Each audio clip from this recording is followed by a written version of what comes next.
Bapak, Ibu, dan jemaat yang terkasih di dalam Tuhan Yesus Kristus, sebelum kita memasuki peribadatan Minggu Paskah yang ke-6 pada hari ini, Minggu 22 Mei 2022, kami Majelis GKJ Gantiwarna mengucapkan selamat pagi dan selamat bertemu kembali dalam ibadah live pada hari ini yang disiarkan melalui siaran radio RSPD Klaten. Adapun tema ibadah pada pagi ini adalah tekun dan berani merespon panggilan Tuhan. Bersama-sama kita memasuki peribadatan dan jemaat kami mohon untuk bangkit berdiri. Janganlah gelisah dan gentar hatimu. Demikian Tuhan Yesus mengingatkan kita untuk berani merespons panggilan iman kita. Kita dipilih untuk melanjutkan misinya, mewartakan kabar baik, supaya semua bangsa dan isi semesta bersyukur dalam namanya. Mari kita menyongsong panggilannya dan tekun memeliharanya. Bersama-sama kita memuji Tuhan dari Kidung Jemaat 1 bait yang pertama.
Kebaktian Minggu Paskah ke-6 ini berlangsung dalam nama Allah Bapa, Anak, Roh Kudus.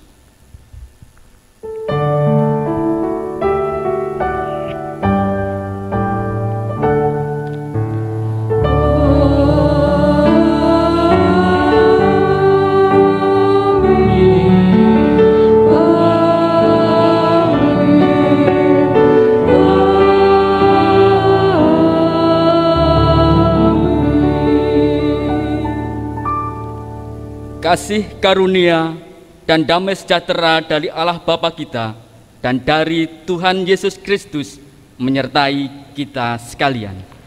Dan menyertai saudara juga. Jemaat dipersilakan duduk.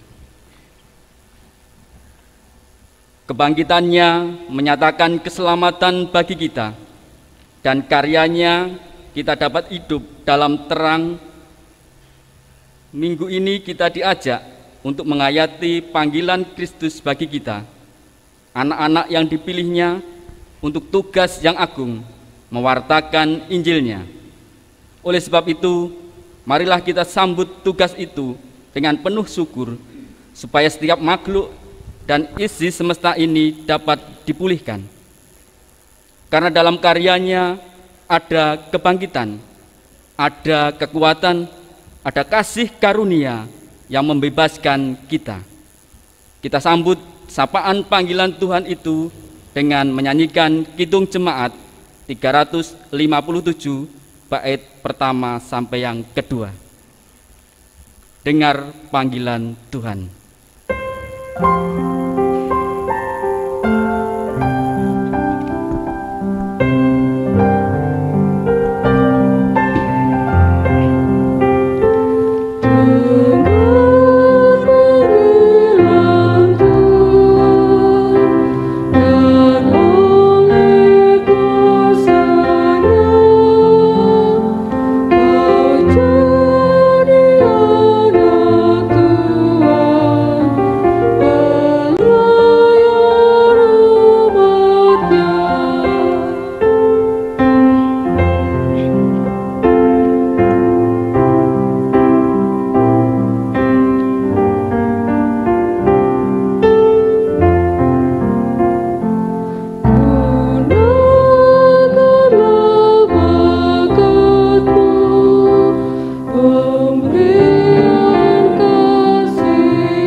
Kita masuk dalam pengakuan dosa.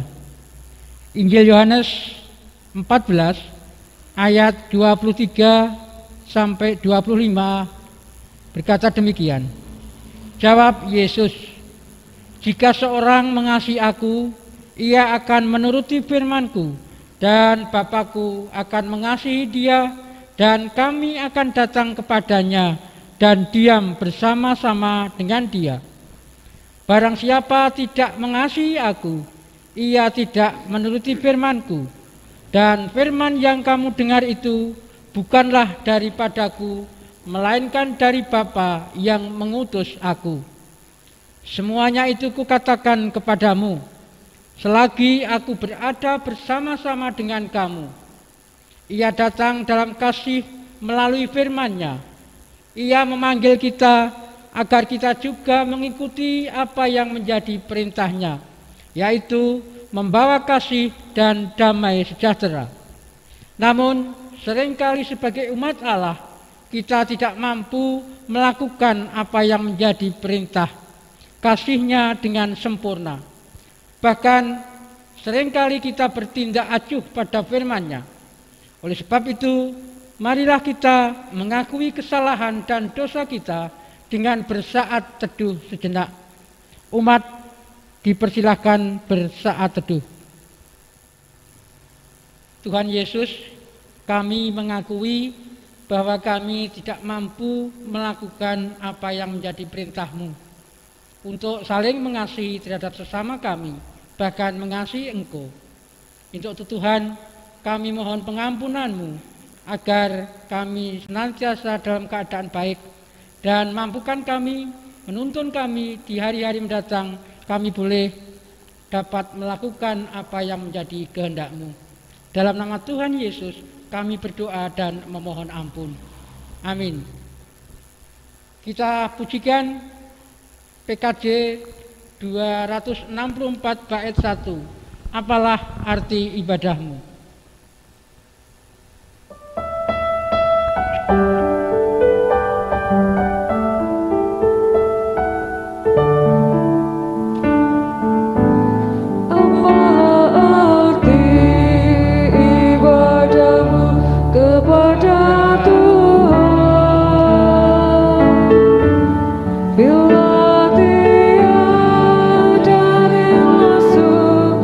Dan sungguh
Jemaat dipanggil untuk berdiri.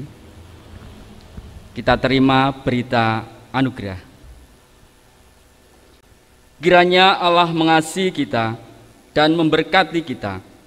Kiranya Ia menyinari kita dengan wajah-Nya, supaya jalanmu dikenal di bumi dan keselamatanmu di antara segala bangsa. Mazmur 67 ayat pertama sampai yang kedua. Demikianlah berita anugerah dari Tuhan. Syukur kepada Allah. Marilah kita sambut pengampunan dari Tuhan dengan bangkit berdiri dan memberikan salam damai dengan salam namaste kepada jemaat yang lain. Salam damai, salam damai, salam damai.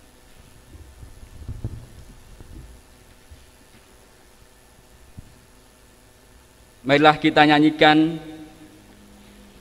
pelengkap Kidung Jemaat 14 bait pertama. Ku nyanyikan kasih setia Tuhan.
Dipersilahkan duduk kembali.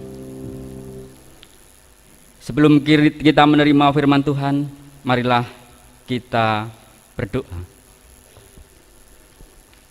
Ya Tuhan, Allah Bapa Surgawi, yang selalu kami kenal dalam karya penyelamatan Tuhan kami Yesus Kristus, saat ini kami menghadap kehadirat-Mu ya Tuhan, memohon kehadirat-Mu, kiranya Engkau berkati kami, Engkau urapi kami, sehingga kami dapat memahami akan firman-Mu.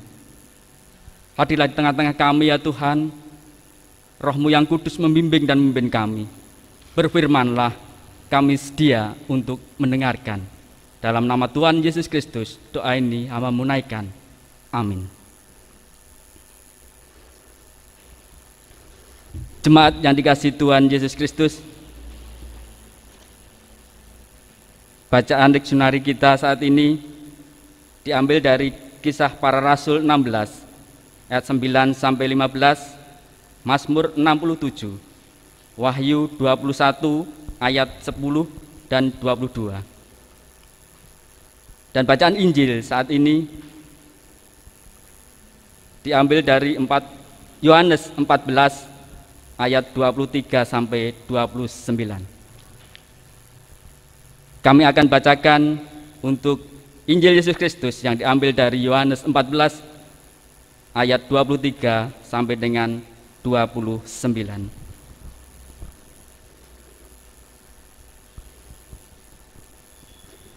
Jawab Yesus, "Jika seorang mengasihi aku, ia akan menuruti firman-Ku, dan Bapa-Ku akan mengasihi dia, dan kami akan datang kepadanya dan diam bersama-sama dengan dia. Barang siapa tidak mengasihi aku, ia tidak menuruti firman-Ku, dan firman yang kamu dengar itu bukanlah daripadaku, melainkan dari Bapa yang mengutus aku. Semuanya itu kukatakan kepadamu selagi aku berada bersama-sama dengan kamu. Tetapi penghibur, yaitu Roh Kudus, yang akan diutus oleh Bapa dalam namaku, dialah yang akan mengajarkan segala sesuatu kepadamu dan akan mengingatkan kamu akan semua yang telah kukatakan kepadamu. Damai sejahtera kutinggalkan bagimu, damai sejahteraku kuberikan kepadamu, dan apa yang kuberikan tidak seperti yang diberikan oleh dunia kepadamu. Janganlah gelisah dan gentar hatimu. Kamu telah mendengar bahwa aku telah berkata kepadamu, aku pergi, tetapi aku datang kembali kepadamu. Sekiranya kamu mengasihi aku, kamu tentu akan bersukacita karena aku pergi kepada Bapa-Ku, sebab Bapa lebih besar daripada aku. Dan sekarang juga aku mengatakan kepadamu sebelum hal itu terjadi, supaya kamu percaya apabila hal itu terjadi.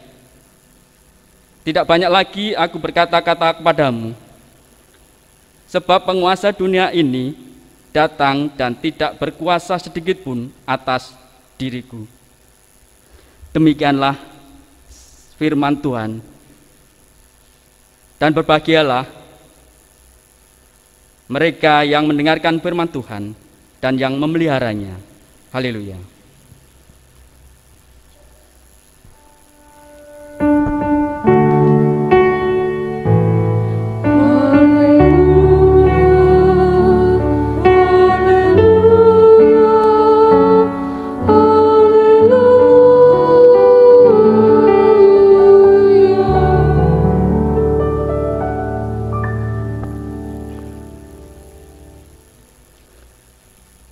Jemaat yang dikasihi Tuhan Yesus Kristus, tema khotbah pada hari Minggu Paskah ke-6, tekun dan berani merespon panggilan Tuhan. Tekun dan berani merespon panggilan Tuhan. Bapak, Ibu, dan Saudara yang terkasih, jarak antara Troas ke Makedonia terbentang melintasi suatu lautan yang disebut Laut Aegea.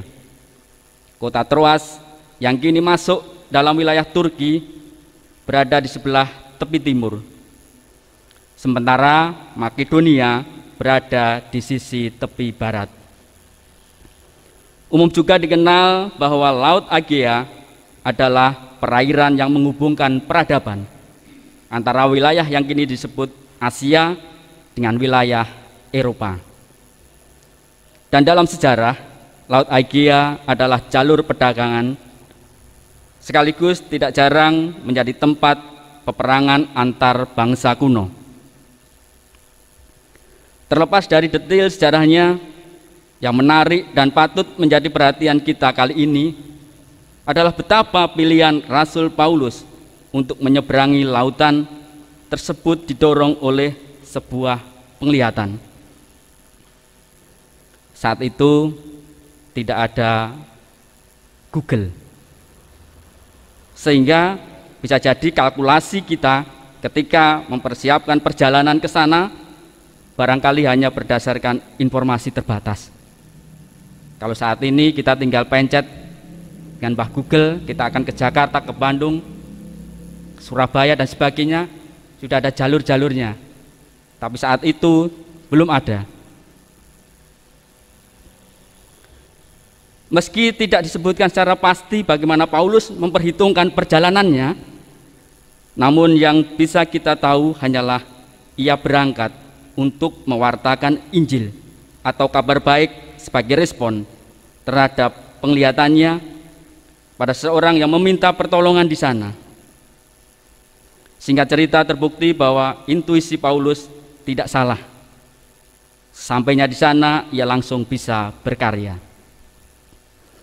Demikian Bapak, Ibu, Saudara yang terkasih dalam Tuhan Yesus Kristus, sebagian dari kita mungkin pernah merasakan betapa lega dan bahagianya bila kegelisahan dan intuisi kita untuk melakukan sesuatu itu benar. Apalagi ketika apa yang kita lakukan itu memberi hasil dan manfaat yang baik. Namun bagaimana jika sebaliknya? Bukankah seringkali upaya untuk melakukan sesuatu, kendati itu bermaksud baik, namun bisa menjadi salah bila tanpa perhitungan dan perencanaan? Bukankah ketika kita melakukan sesuatu, ada kecenderungan untuk menjadi gegabah karena pemikiran-pemikiran ideal kita tidak melulu mencerminkan kenyataan?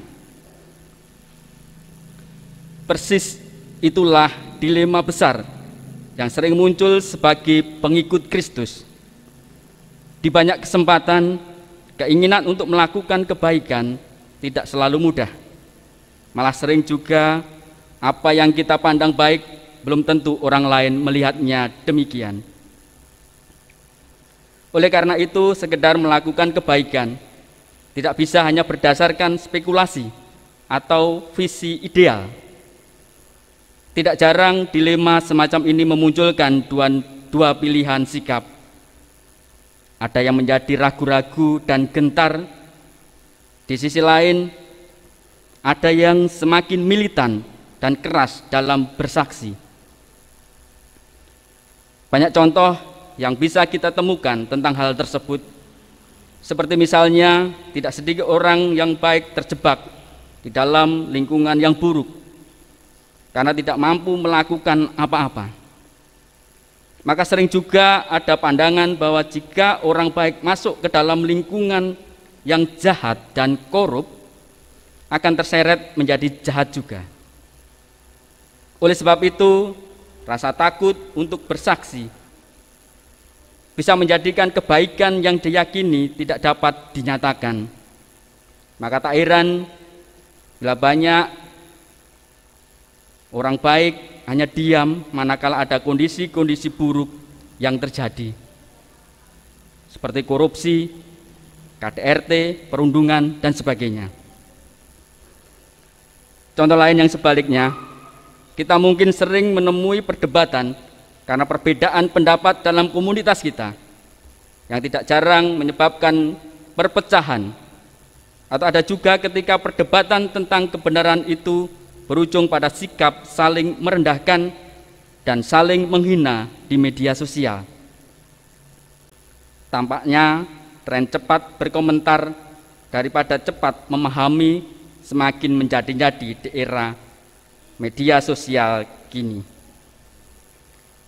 Sampai-sampai media sosial banyak diwarnai konflik karena perasaan diri paling benar dalam bersaksi.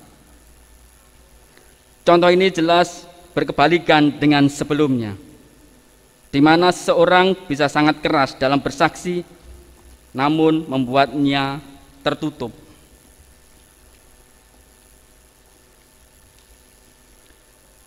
Dalam pesannya, sebagaimana dinyatakan dalam Injil, kita bisa mencermati bagaimana Yesus mengingatkan kepada para murid-Nya. Damai sejahtera ku tinggalkan bagimu, damai sejahteraku kuberikan kepadamu, dan apa yang kuberikan tidak seperti yang diberikan oleh dunia kepadamu. Dalam ayat 27. Sekilas memang Yesus secara eksplisit mengingatkan bahwa ada perdebatan antara tren yang terjadi di dunia dengan esensi karya keselamatan yang Yesus lakukan. Yang dalam urutan kisahnya, Yesus banyak berkonflik dengan orang-orang atau dunia semasanya. Maka pesan, janganlah gelisah dan gentar hatimu, dalam ayat 27. Boleh jadi adalah peringatan bahwa apa yang akan para murid lakukan untuk bersaksi tentang karya damai sejahtera Kristus tidaklah mudah. Damai sejahtera memanglah inti dari warta Injil, yang oleh Kristus itu diwujudkan dalam berbagai bentuk. Menilik kisah Injil, ada penyembuhan, kebangkitan, pemulihan, dan pengampunan dosa, sebagai beberapa contoh bentuk nyata dari karya Allah dalam diri Yesus. Dalam praktiknya, Kita tahu tidak semua orang pada masa Yesus sekalipun dapat menerimanya. Sementara itulah pekerjaan-pekerjaan yang diteladani dan diwariskan kepada para murid dan diteruskan. Dalam konteks inilah kehadiran Roh Kudus yang dijanjikan itu akan menjadi faktor yang sangat menentukan sebagai penyokong daya dan kemampuan para murid. Roh Kuduslah yang mengajarkan segala sesuatu kepadamu dan akan mengingatkan kamu akan semua yang telah kukatakan kepadamu. Demikianlah kata Yesus dalam ayat 26. Mungkin dari situ kita lantas dapat memahami apa yang membuat Rasul Paulus mau melakukan misinya.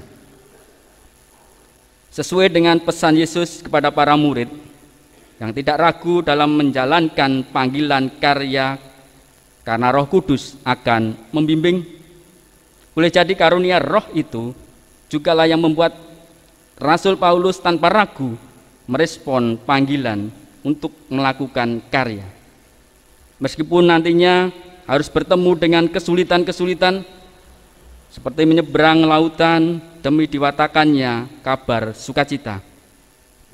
Kendati kita juga patut mencermati bahwa sikap responsif dari Rasul Paulus bukanlah tindakan gegabah atau bahkan sembarangan. Karena pilihan sikapnya itu lahir dari kesimpulan yang sudah dipikirkannya atau dicemati kata mengambil kesimpulan yang dalam bahasa Yunani disebut sumbibaso. Menyatukan semua gagasan dalam pemikiran. Rasul Paulus memahami betul bahwa penglihatan permintaan tolong itu harus direspon dengan kesediaan untuk mewartakan Injil.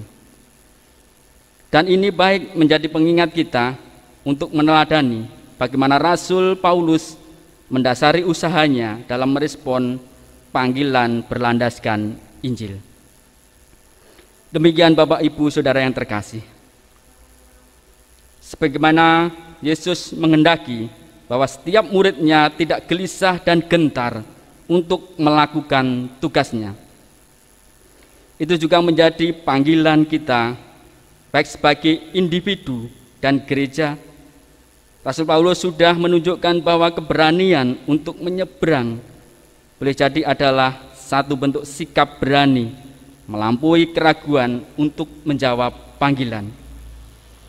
Karena panggilan itu sebenarnya adalah kesempatan kita untuk melakukan tugas murid mewartakan Injil, kabar keselamatan. Bukankah kabar keselamatan itu harus didengar oleh dunia supaya bangsa-bangsa turut memuliakan Allah dan bersyukur atas berkat-Nya? Dalam Mazmur 67 ayat 3 sampai yang keempat. Mari kita senantiasa belajar untuk tekun mengelola ketakutan dan keraguan kita. Ada banyak kondisi yang belum baik, perilaku curang, hati yang cemar, ketidakadilan yang sering kali melahirkan rupa-rupa keadaan yang buruk di hidup kita. Situasi yang buruk harus ditanggapi dengan cermat dan bijak. Oleh sebab itu, keraguan dan ketakutan harus diseberang supaya kabar keselamatan dapat diwartakan. Tuhan memberkati kita semua. Amin.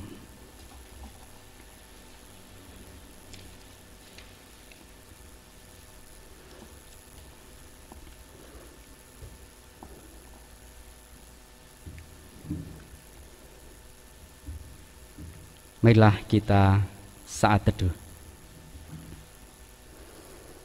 Terima kasih ya Tuhan, karena kasih-Mu Engkau berfirman pada kesempatan pagi yang indah ini.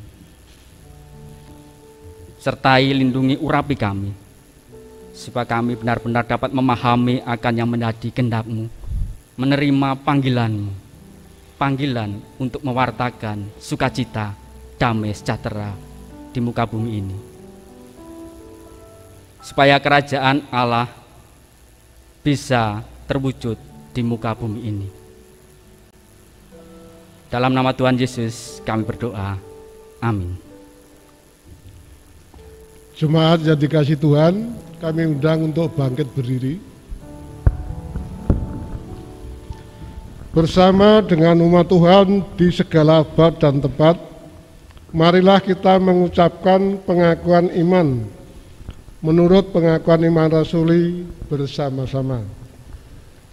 Aku percaya kepada Allah Bapa yang Maha Kuasa, Khalik langit dan bumi, dan kepada Yesus Kristus, Anaknya yang tunggal, Tuhan kita, yang dikandung daripada Roh Kudus, lahir dari anak darah Maria, yang menderita di bawah pemerintahan Pontius Pilatus, disalibkan, mati dan dikuburkan, turun ke dalam kerajaan maut. Pada hari yang ketiga, bangkit pula dari antara orang mati, naik ke surga, duduk di sebelah kanan Allah, Bapa yang Maha Kuasa, dan akan datang dari sana untuk menghakimi orang yang hidup dan mati.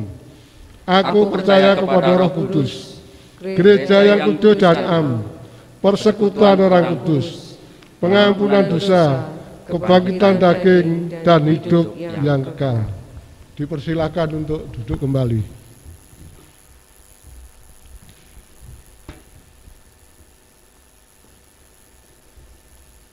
Marilah kita masuki doa syafaat.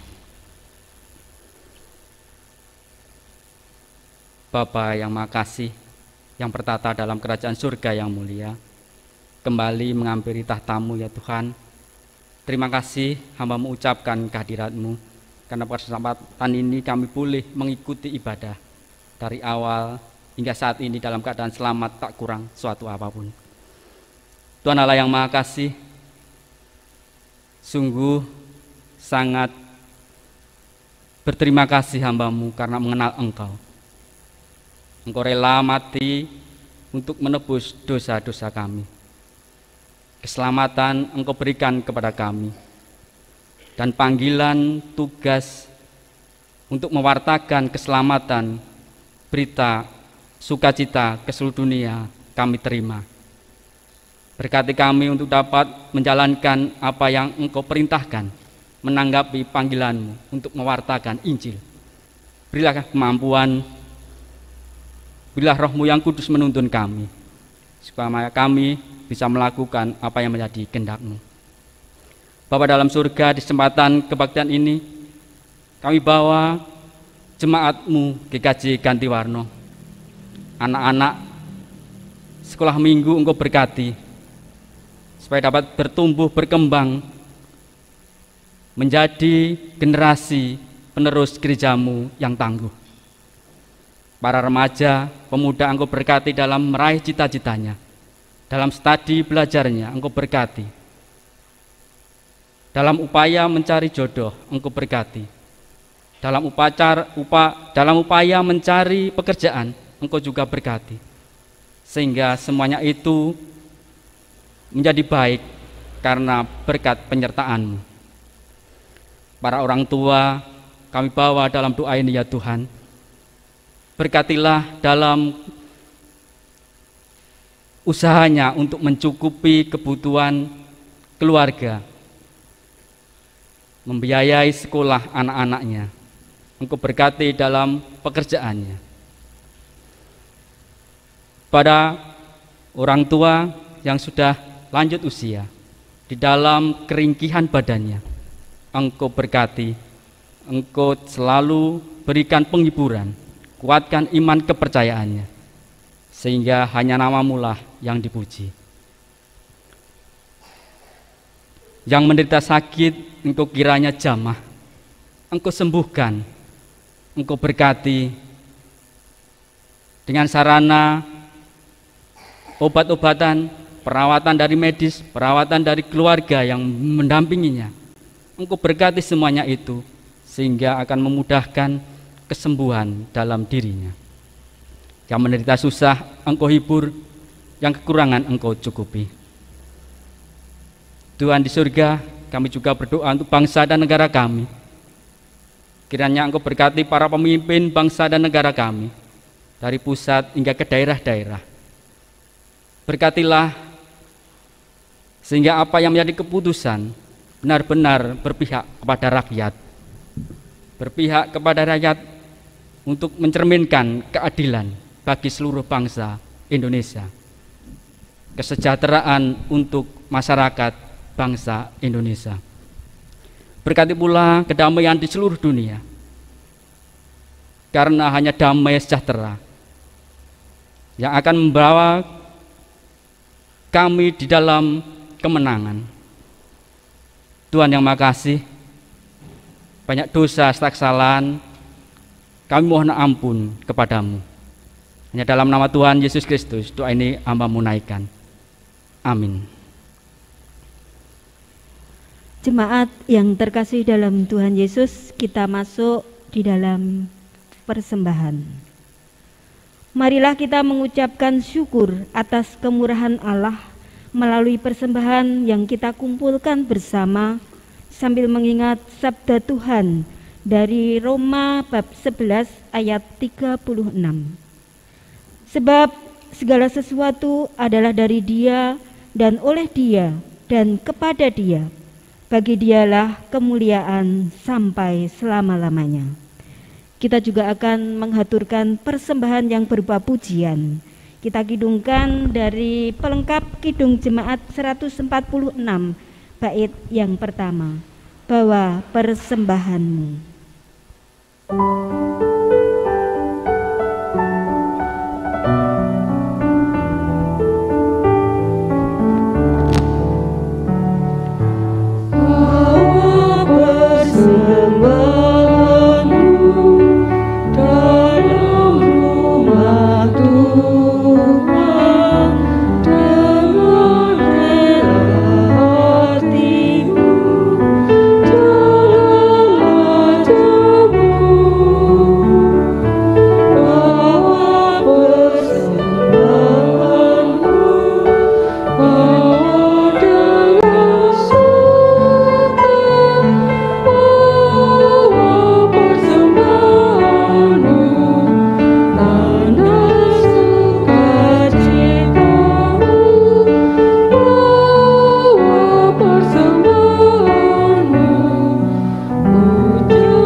Dan kita haturkan persembahan ini kepada Tuhan dengan doa saya hantarkan. Bapa dalam surga, kembali menghampiri tahta-Mu yang penuh dengan kemuliaan. Pada pagi hari ini ya Tuhan, kami boleh mengucap syukur kepada-Mu atas segala hal yang boleh kami terima di dalam hidup dan kehidupan kami sehari-hari. Dan saat ini Tuhan, Engkau berikan kesempatan bagi kami untuk mengucap syukur melalui persembahan. Bapa, apa yang telah kami haturkan kepadamu ya Tuhan, Engkau berkati, dan kiranya dengan apa yang telah kami haturkan ini dapat digunakan untuk memperkenalkan kasih dan keselamatan yang daripadamu. Bapa dalam surga, kami juga serahkan saudara-saudara kami yang Engkau percaya untuk mengelola persembahan ini.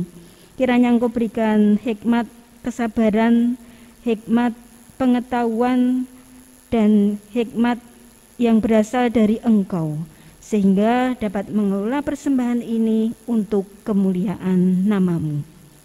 Kalau sebentar lagi kami hendak meninggalkan rumah ibadah dan untuk pulang ke rumah kami masing-masing, kami mohon berkat yang daripada-Mu. Kami serahkan hidup dan kehidupan kami sepanjang hari ini hanya ke dalam tangan-Mu, di dalam nama Tuhan Yesus Kristus yang telah mengajar kami berdoa. Bapa kami yang di surga, dikuduskanlah nama-Mu, datanglah kerajaan-Mu, jadilah kehendak-Mu di bumi seperti di surga. Berikanlah kami pada hari ini makanan kami yang secukupnya, dan ampunilah kami akan kesalahan kami, seperti kami juga mengampuni orang yang bersalah kepada kami. Dan janganlah membawa kami ke dalam pencobaan, tetapi lepaskanlah kami daripada yang jahat. karena Engkaulah yang mempunyai kerajaan dan kuasa dan kemuliaan sampai selama-lamanya. Amin. Jemaat diundang untuk berdiri. Kita terima pengutusan dari Tuhan. Dengan penuh pengharapan, marilah kita belajar untuk setia dan taat akan panggilannya. Ia yang memanggil kita, maka ia pula yang akan memampukan kita dalam menjalani setiap panggilannya. Maka tetaplah setia dalam melayani Tuhan, serta hidup mengikuti firman-Nya, sampai tersiarlah kabar sukacita dan damai sejahtera ke pelosok semesta. Kita tanggapi pengutusan dengan menyanyikan Kidung Jemaat 426, bait yang pertama. Kita harus membawa berita.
Marilah kita terima berkat Tuhan. Tuhan memberkati kita dan melindungi kita. Tuhan menyinari kita dengan wajah-Nya dan memberi kita kasih karunia. Tuhan menghadapkan wajah-Nya kepada kita dan memberi kita damai sejahtera. Haleluya. Amin.